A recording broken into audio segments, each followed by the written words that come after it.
అందరికీ వందనాలు. దేవుడు మిమ్మల్ని మీ కుటుంబాలను దీవించును గాక.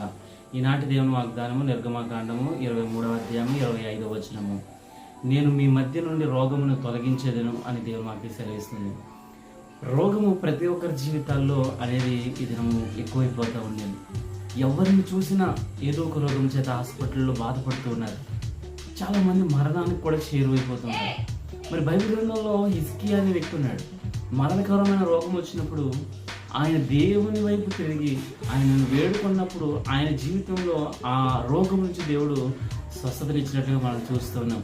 అదే రీతిగా త్రోపక్కన గుడ్డివాడు అనేక సంవత్సరాల నుంచి భిక్షమడుకుని తన జీవితాన్ని కొనసాగిస్తున్న వ్యక్తి మరి యేసు వైపు అటువైపుగా వెళ్తుంటే ఆయన దావీదు కుమారుడు నన్ను దాటిపోవద్దు అని దేవుని బ్రతిమలాడుకుని తన జీవితంలో మరి మంచి ఆరోగ్యాన్ని పొందుకున్నాడండి.